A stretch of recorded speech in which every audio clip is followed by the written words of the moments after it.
Can video games and simulations really help companies increase profits, productivity, and employee motivation? 20 years ago, the idea would have sounded crazy, but fast forward to today, and many of the biggest companies in the world are catching up to a surprising truth. Yes, they can. Did you know that video games and simulators can offer amazing benefits for your organization? Game Strategies is a pioneer and global frontrunner in video games and simulators for companies and institutions. Counting on 20 years of experience, we've become the most awarded gamification company in the world. We've worked with more than 5,000 corporate clients across 5 continents. Today, we meet the founder of Gamelearn and Game Strategies, Ibrahim Jabary. We'll discover how he and his team saw a future for employee education that very few people in the world could have imagined. Game Strategies creates video games and simulators to help your organization reach its goals. We offer solutions to improve your sales or your business indicators, to communicate with your customers, employees, suppliers, or distributors, and for training and development. We provide you with a unique catalog of dozens of ready-made games so you can start using them now or design your own custom games quickly and cheaply. You don't need to install any software. Learners can access games on any device and in any language, as long as they have access to the internet. And you can update them whenever you need, in a simple and efficient way. So, get ready to strap in and enjoy the ride as Ibra maps out how his style of game-based learning helps companies around the world achieve results like this. An average increase in productivity of 45%, an improvement in efficiency of 30%, and a 70% increase in motivation. Here's a brief glimpse of what's coming up. We found a way to learn and have fun at the same time. When we started 20 years ago, we were absolute pioneers, so nobody actually was talking about these crazy ideas of, paying for my employees to play video games on working hours. We are helping transform the education system or the education landscape. We lost a lot of the fun and motivation around learning. The storytelling is really important in the product. Yeah. Building a story with an adventure, graphic adventure, is easier. It's easy to understand. It's easy to play, and is quick to to help us focus people, students in the goals, in the learning goals. Gamification can be good, but how do you ensure that people are actually learning? Points, badges, challenges, competition, rankings. Those elements are great to somehow motivate, but this is actually not helping you learn. It's just rewarding you. In our leadership simulation or time management simulation or negotiation simulation, we help people play with the negotiation. So you're going to be actually inside a story, and you're going to be negotiating with different characters in that story. The role play that was normally done in the classroom, but it's now done in the computer. That allows you to analyze every single decision the student is making, and allows us to give him or her personal feedback in the spot.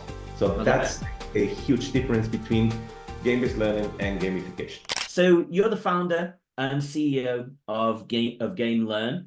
Now, I read a little bit about Gamelearn. I'd like to read to you what I found. We create state-of-the-art learning video games. I've italicized learning because that's obviously a key point. So state-of-the-art learning video games and simulators for soft skills development.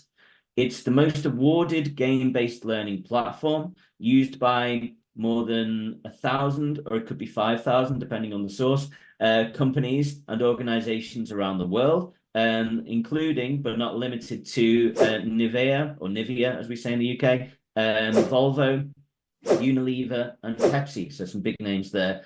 And it says, thanks to our methodology, we have overcome the dropout issue of e-learning. Only 25% of students who start an online course complete it.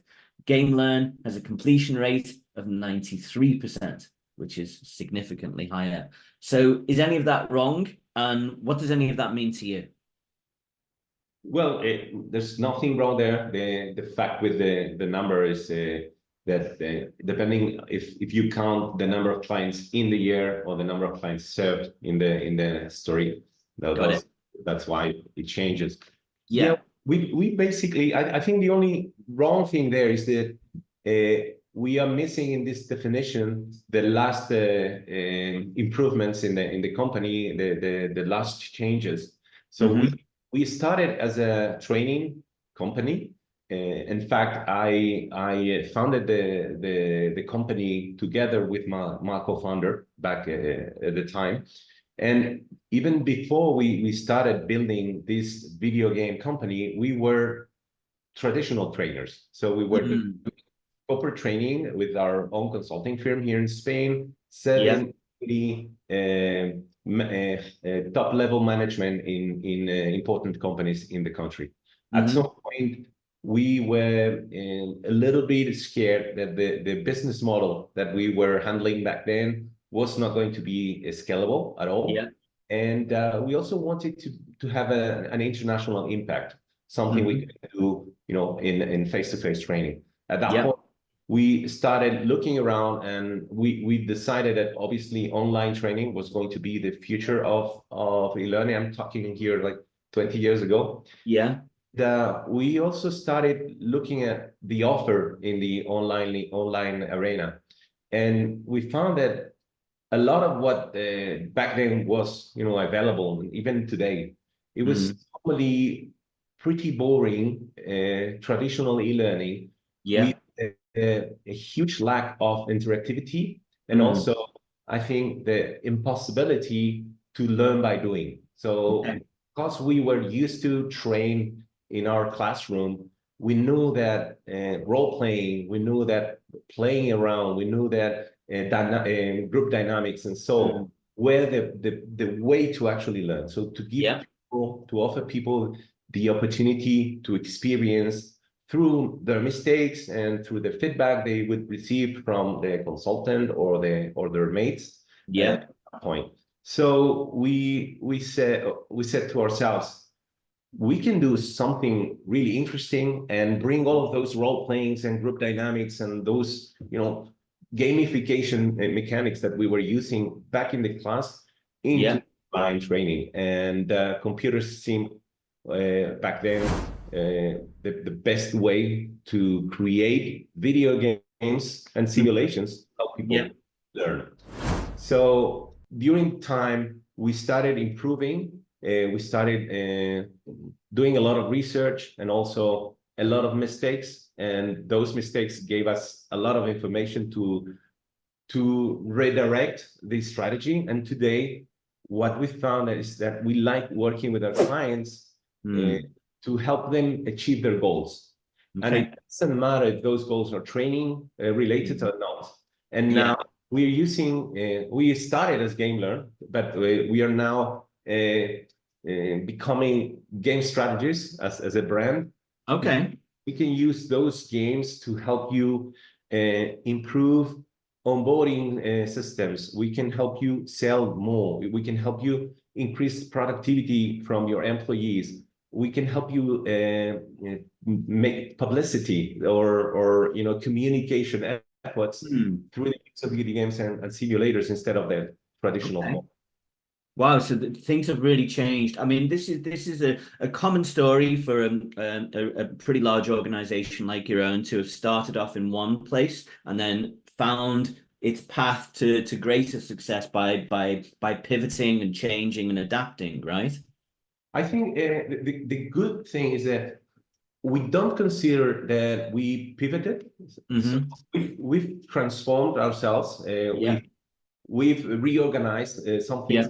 The core business still how we can use those video games and simulations reach people. So sometimes it's to raise awareness, sometimes it's to inform, sometimes it's to train, or sometimes it's to motivate you to do something that you don't want to do. And gamification is great for those purposes. That sounds about right. Yeah. So gamification, I think a lot of people are familiar with the principle of gamification.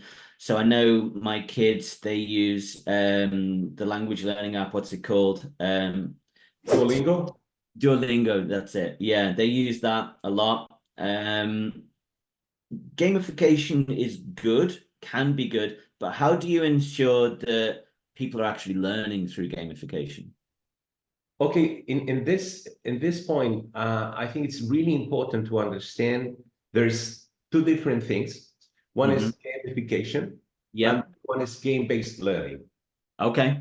And they look alike, but they're not exactly the same thing. So gamification is normally the use of game mechanics for training. And people would normally use points, badges, challenges, competition, rankings, and so on. Those elements are great to somehow motivate students, young or adults, because we work with adults only, but obviously it's used with kids too. Yeah. But as you said, gamification itself is not something that will help the student learn. So let me give you an example. I'll give you 5 points if you complete this course.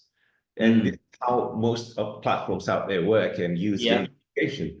But this is actually not helping you learn. It's just rewarding you to complete a course or to learn. But the game itself is not teaching you. Now, I can understand that. I can see that. The other concept is, let's think about a flight simulation. Flight simulation, it's somehow a game, it's a simulation. And while you play, you're learning how to fly the plane. That's what we call game-based learning. So what we've done, for example, is we have created a game where if you need to learn how to negotiate, for example, and I can use gamification and I'll build a course. Every time you complete a lesson, I'll give you 3 points. Every time you complete it faster than your colleague, you'll get extra points and you'll raise in the ranking. I'm using gamification there, but gamification is not helping you learn. Got it. Makes sense. So what we've done is in our leadership simulation or time management simulation or negotiation simulation is we help people play with the negotiation. So you're going to be actually inside a story and you're going to be negotiating with different characters in that story. Got it. Somehow the role play that was normally done in the classroom, but it's now done in the computer. And the good thing about the computer is that allows you to analyze every single decision the student is making and allows us to give him or her personalized feedback in the spot. So that's a huge difference between game-based learning and gamification. I got it. To make sure this gamification or game-based learning is helping your students to practice, to experience, to learn from experience, to learn through mistakes, to learn through this, to learn through feedback. I like it a lot. Ibrahim, we've got a section that we call elevator pitch. In it, you actually hear the elevator doors open. And if you're up for this, you've got about 20 seconds to describe either what the company does, what Gamelearn does, what it means to you maybe, or what it means to your learners. You can kind of, choose what direction you want to go in. But the idea being is that it's a short little soundbite where people can go, okay, I get what that is in a nutshell. Are you up for doing that? Let's try. Don't worry if it fails. We've had probably about a 60-75% success rate. When it's failed spectacularly. So don't worry if you fall into that camp. You won't be the first and you definitely won't be the last. But I've been surprised by the number of times that it's worked. So should we give it a go? Let's try. Let's try. You're going to hear the elevator doors open. Once they've opened, you got 20 seconds. Okay. So what we do is help corporations and institutions reach their goals through the use of video games and simulations. Very good. That was quick. That was quick. I think very quick. In a nutshell, I think it's what we do. So very good of the goals or the objectives, that's what we do. Right. Well, you did that in about 10 seconds, so well done. That was amazing. So the company's pretty big, based off what I can tell. So again, my research is, Google, LinkedIn, the website, nothing too deep. So I'm seeing on LinkedIn, I believe it was, that you guys have 136 employees. Does that track? Is that roughly correct? Well, it moves up and down. So we've been up to close to 200, and then sometimes it's around 100. So Yeah. I would say roughly 130, 140, something average for us. And are you a remote company, or how does it work?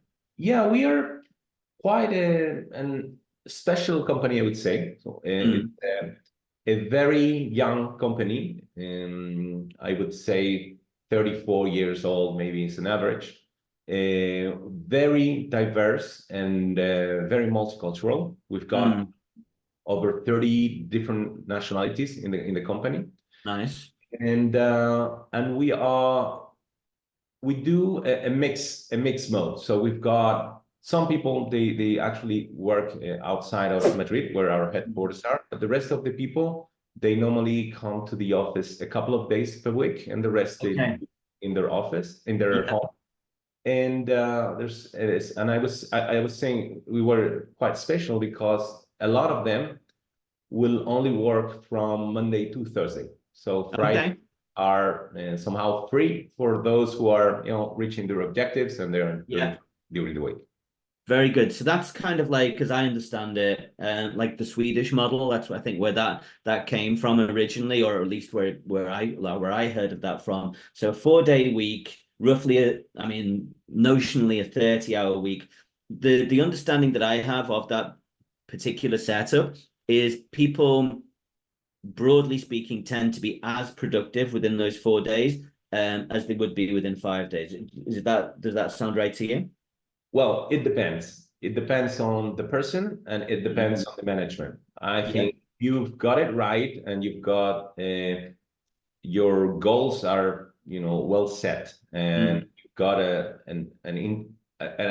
good system, I would say, management system for goals, priorities, and objectives, and so on. I think it will only depend on the person. And I've seen people who work perfectly fine in 4 days. But I would say the professional ones will work fine in any condition. The lazier ones, they would be lazy in 5 days. They will be lazy also in 4 days. So it depends a lot on the role. And the person, and the accountability of the person is crucial here.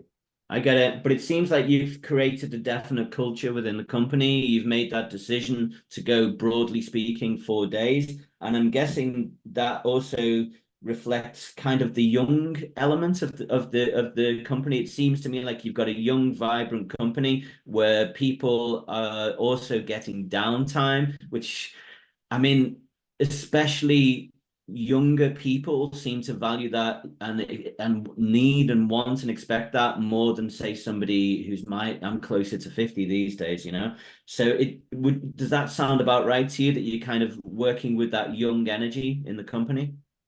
Well, we are diverse also age-wise, so in a sense, I can feel that a completely different working philosophy for the 40s or 30 lots, and then the younger people. Certainly, they have all the priorities.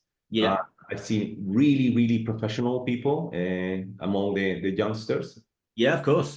The truth is that for them, compared to us, we are older. Working ethics and the philosophy of life is radically different for them. Having a clear vision, having a sense of an impact in the world, plus quality of life. I think it's main driver for them. It's difficult to manage them. Because they are ambitious. At the same time, they are not as loyal as the old people. So it's a challenge, but it's always interesting. Yeah, well, business is a moving landscape, right? You have to adapt. It sounds like you guys are doing that well.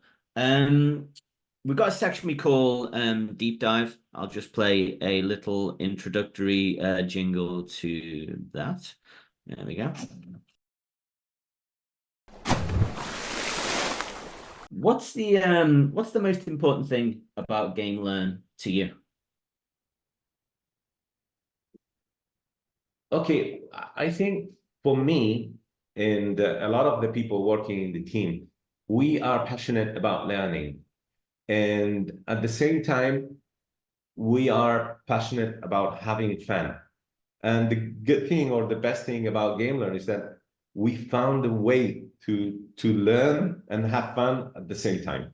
Nice. For us, feeling that because when we started 20 years ago, we were absolute pioneers, so nobody actually was talking about these crazy ideas of, paying for my employees to play video games on working hours, for example. That was crazy for a lot of people.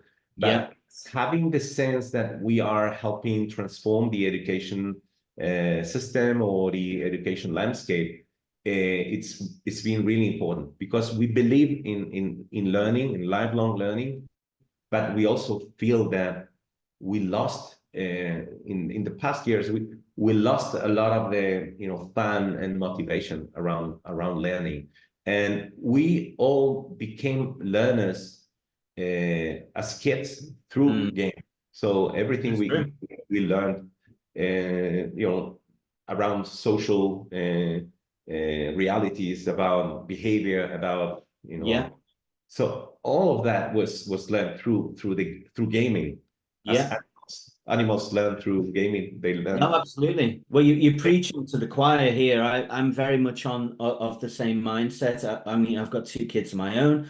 I see how they enjoy learning. They learn. They want to play while they're learning. That's how they learn.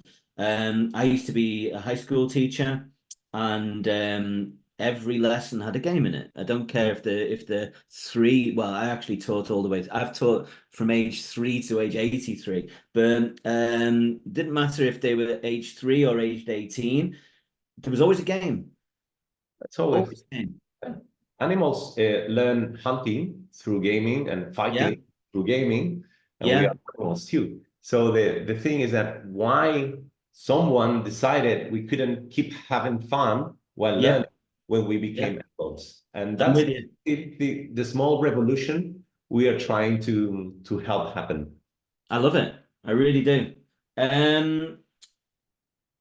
How do you measure success for Gamelearn? You mean with our users or students, right? You decide. Okay. Well, it depends a lot on what the perspective is. If I'm thinking about the company, success is that we are able to actually achieve what I was saying before. It's like we help education transform forever. If I look it through the business perspective, it would be becoming a leader in the world on what we do, and this means obviously raising a series C and D and E and keep growing. For us the most important thing would be success regarding our students, and for us is that they are really truly learning with our tool. So we measure. So what metrics are you using with the learners? How do we visualize that? So there's a different bunch of metrics that we use with them. Obviously, NPS, we use NPS. It's not telling us a lot about learning, but it's. Did you explain the acronym for anyone who doesn't know, myself included? Sorry. Net Promoter Score. And that's something that you'll probably hear a lot from now on. It's normally when they ask you from 0 to 10, how easy is that you recommend, or you will recommend this product or this course or this ever to a colleague or to a friend. So we measure that gives us a number, a metric we can work with. Then ask them if what they've learned they consider useful for their real life. We also ask them if what they learn is applicable to the real life. Got it. Also, we ask them to give us a note from 0 to 10 also. Yeah, a grade. We use 𝗙𝗃𝗃 metrics. So we ask them when they are starting the course, they auto evaluate themselves and in different aspects of the subject they're going to. When they finish the course, they will do it again. And also 2 or 3 months later, we ask them if what they've learned has been useful for their job positions, and also how did that affected their results or their productivity or their impact. All right, that's cool. So what I'm hearing is you do an initial assessment to see where an employee, for example, a team member would say, this is where I'm at right now in these 2, 3, 4, 5, 6 areas. I'm like a 4. And then I'm using the numbers. These are my numbers. And then they'll use Gamelearn. They'll interact with it. They'll enjoy all the gamification. But the main thing is, of course, is that they take something useful from it, right? Correct. So then you've got a post survey where they rate themselves, and then you've got kind of like a 60-day, 90-day retention feedback where you can see, okay, I learned this information from Gamelearn. This is how I'm applying it. Correct. And we even ask them how or where did they apply it. So for them, for some of them is increase in sales. For some of them is improved productivity. For some of them is increased motivation. So there's a whole bunch of different aspects. Yeah, so you've got your kind of hard skills and your soft skills, right? That's it. Nice, really nice. Yeah, I can see from a client perspective, you're able to show them, look, guys, when you work with us, your team is probably going to be here, but we can prove to you, we can show to you how at the end the team is going to be here. Correct? Correct. And also for the client themselves, it's very important to see what is the average, dropout rates or retention rates. Also, the fact some people will. I was thinking on another metric, and I forgot. That's okay. So when the clients, okay, so they measure, I know what I was going to say, is that the average learning time of the users, also the occupation or the usage of the platform, also the number of courses their people in average they run. So the good thing is you can see huge level of engagement when you compare this to a traditional training platform, and you use a simulation-based or game-based learning platform like ours. Sometimes it's like 3 times, 4 times the number of time students will be inside the platform compared to those. So another metric of success is how long do they even interact with the learning, right? That's it.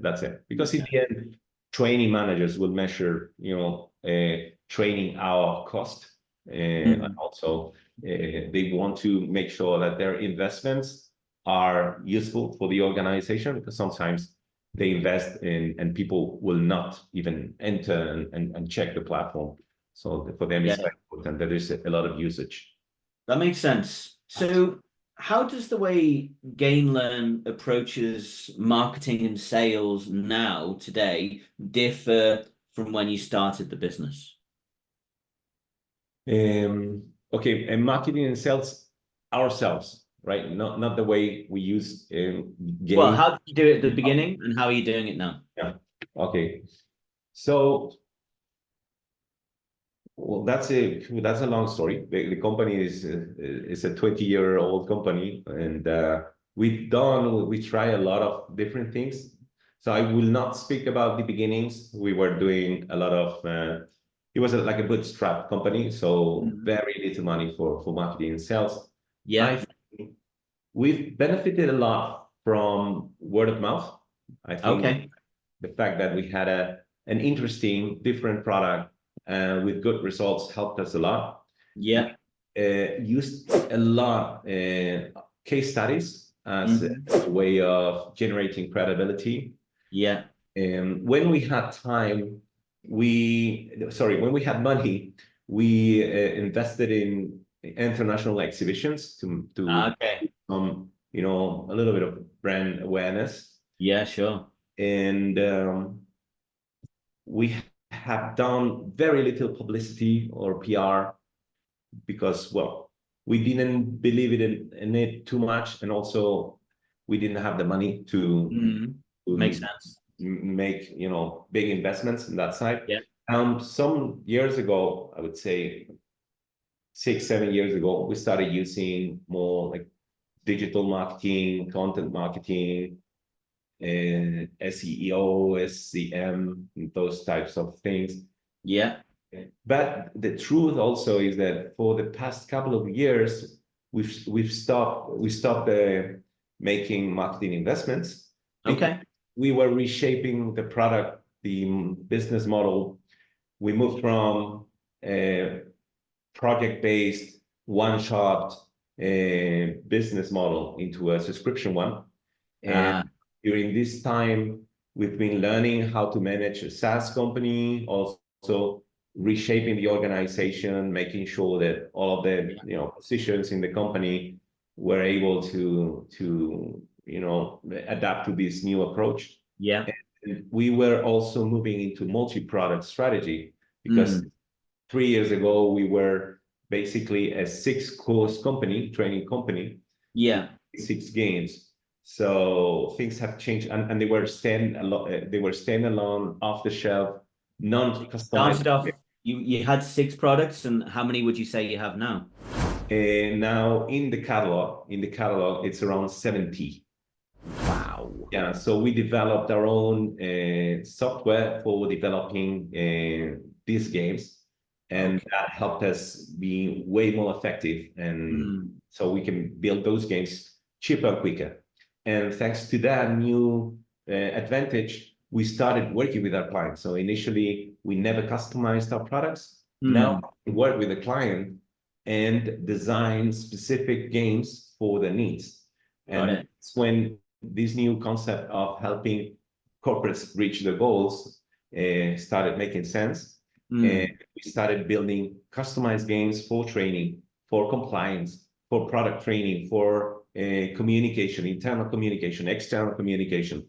And we now are building games for marketing departments who use those games to reach their target clients. So in a way, they can offer their clients an opportunity to interact with the brand and also to engage them for 8-9 minutes in this crazy world, which engaging with your target audience is practically impossible.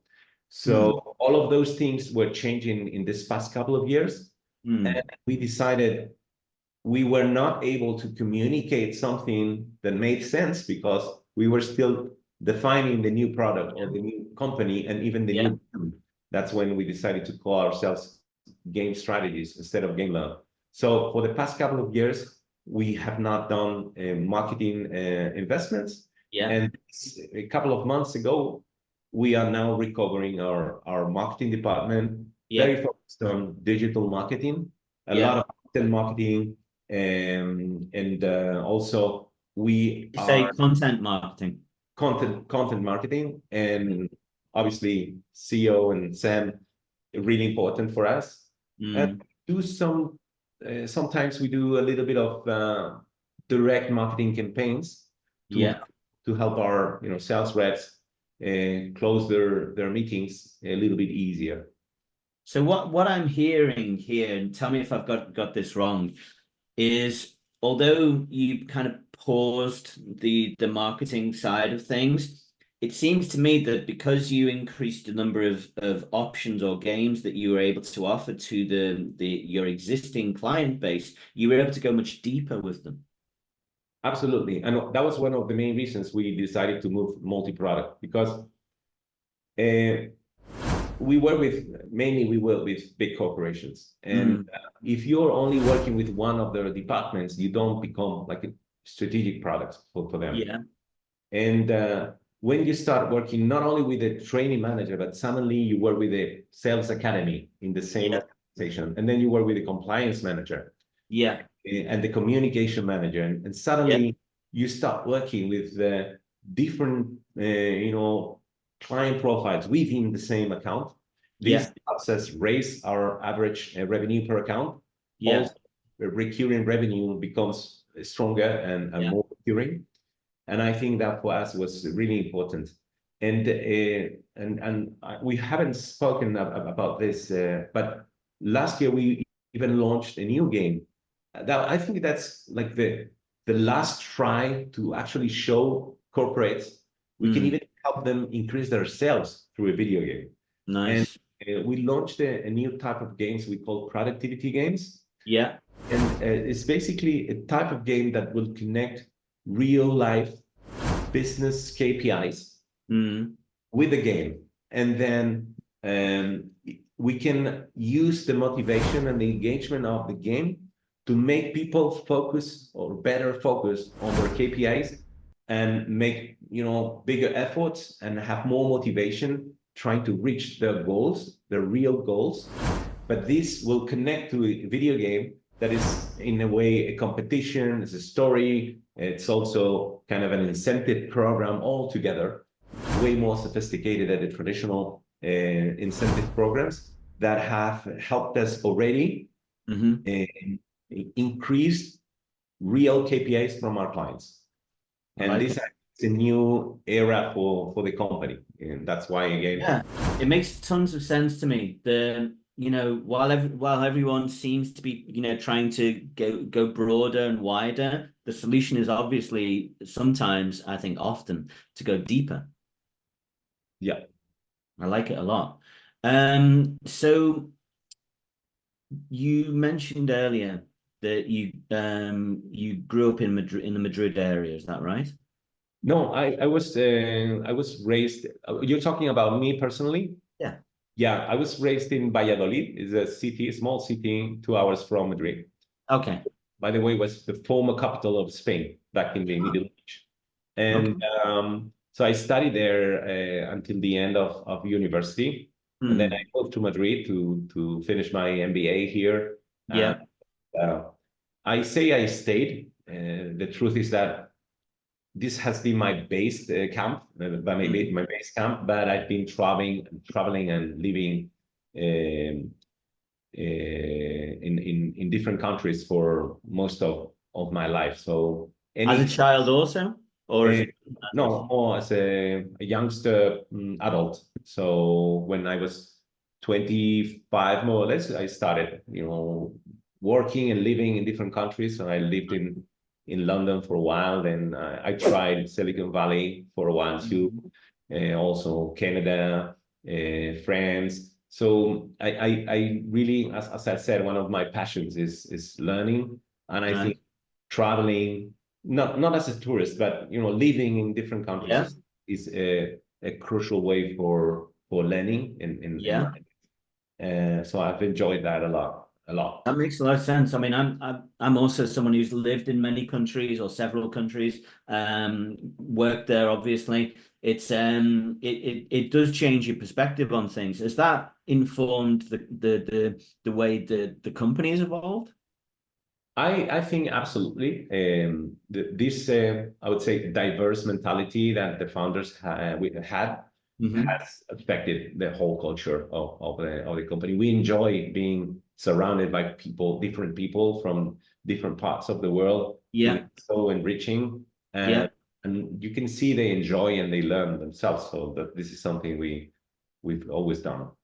That's cool. Was there a significant turning point in your life, something that changed your perspective on things, your direction that you were going in?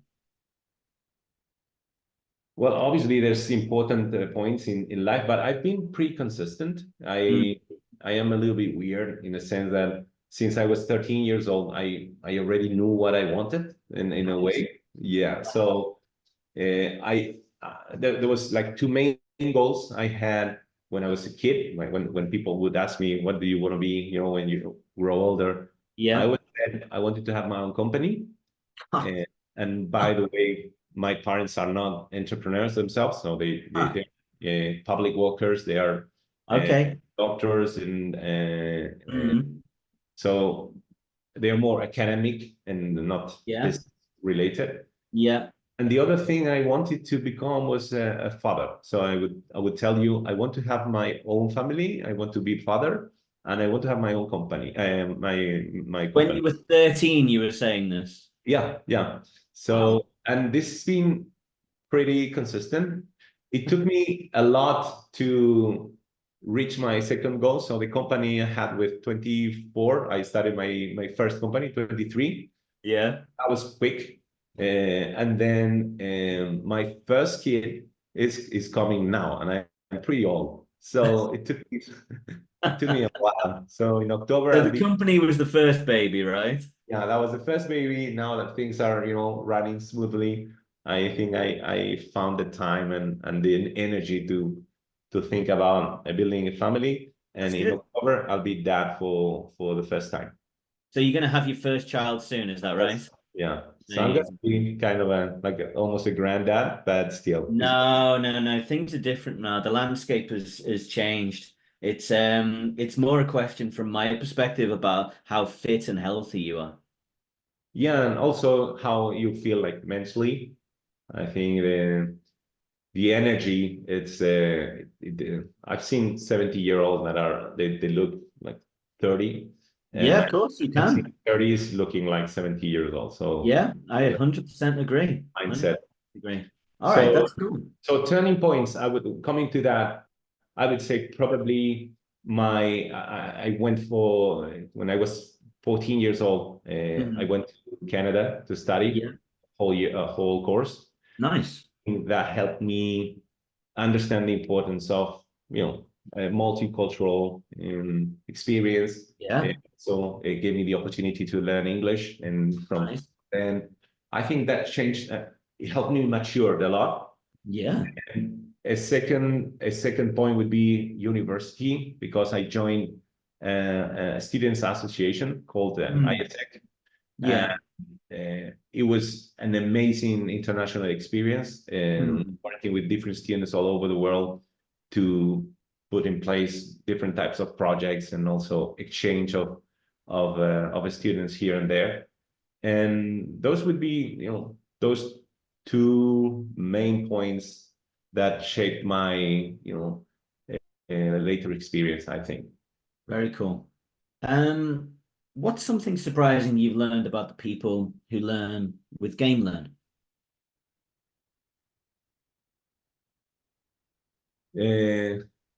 One big surprise was when we started offering games for learning. We had some biases, and we thought, well, maybe women, because this was 20 years ago, so maybe women will not like video games as much. And we also thought maybe older people, they won't like video games either. And reality proved us wrong. And we saw that, from 13-year-old up to 70-year-old, they enjoy the game. And also, there's absolutely no difference between males and females when approaching video games, at least training video games. Yeah, that makes sense. That makes sense. Yeah, I guess maybe we'd be tempted, us men probably, to think about the kind of classic video games, maybe football, sports, shoot them up games, where it tends to be heavily skewed towards males. But I think if we're talking about an actual learning experience, then it makes sense to me that everybody would be equally happy to enjoy that experience. We also make sure that the games are not difficult to play. So because you're actually not playing, you're learning. So this is a course. Sometimes people will criticize the product and say, okay, I've played better, PlayStation games. And I try to explain, this is not what we try to do. This is a course with slight format of a video game to make things a bit more engaging. But in the end, it's a course. I need you to learn, and that's important. And also we use this.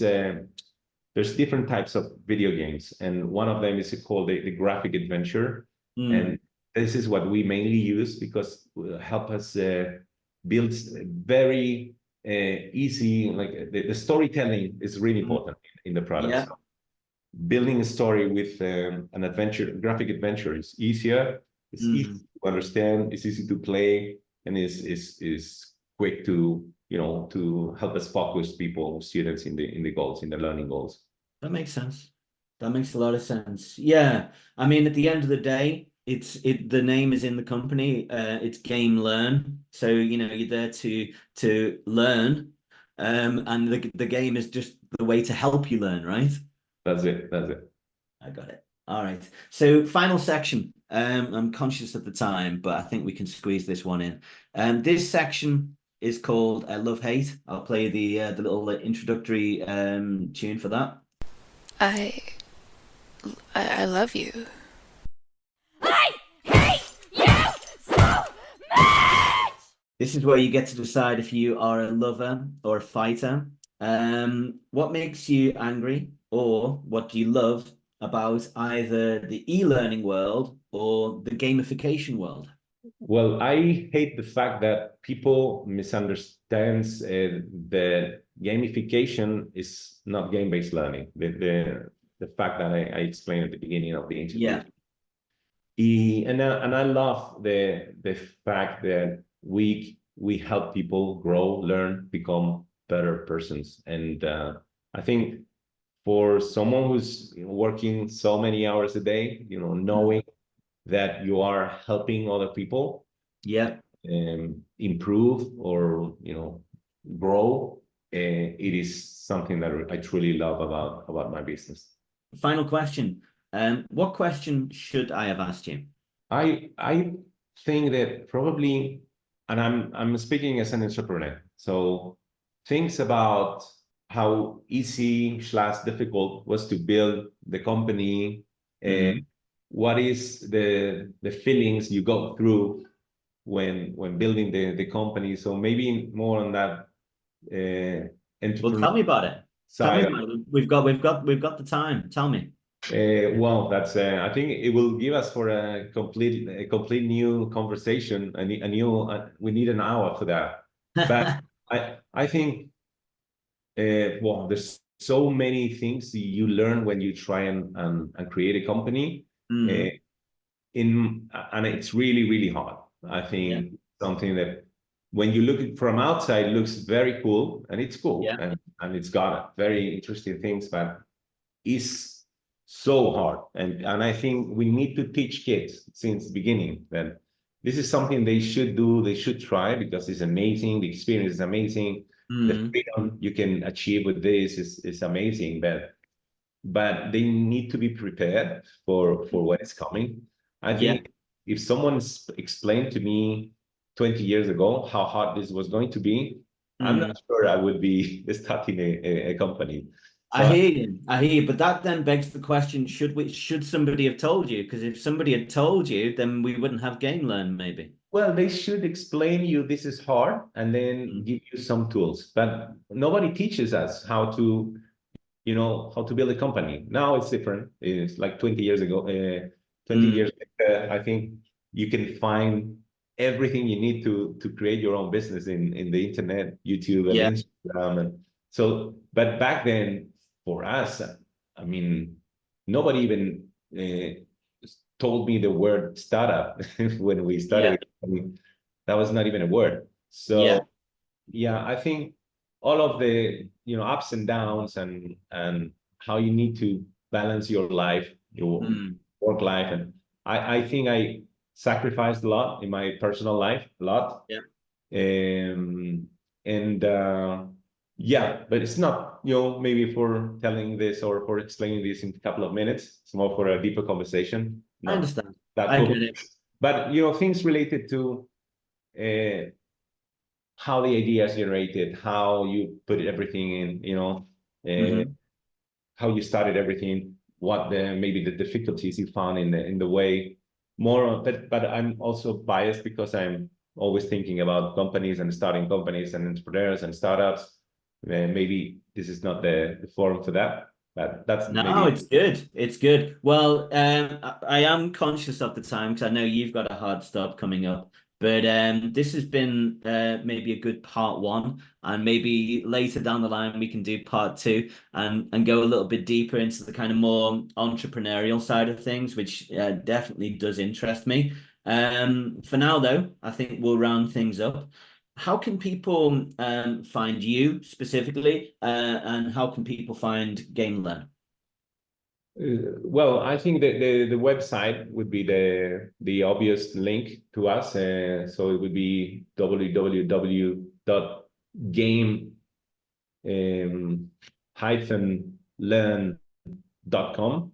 Yeah, And I think through there, well, you can see what we do. You can reach us, and you can reach me too. So I think that's the easiest way. very good. Very good. Also my LinkedIn account, so you can find Ibrahim Jabary 𝗖cie, and that would be probably the two ways of reaching me, the easiest one. Perfect. Perfect. Ibra, thank you for all your time. Thank you for having me. Well, I hope you enjoyed that conversation as much as I did. If you have an e-learning business, you're a leader of an e-learning business that you're looking to get to the next level, increase sales, that kind of thing, feel free to reach out. I'll put a link to my LinkedIn beneath this video, and you can get me there. Have a great day.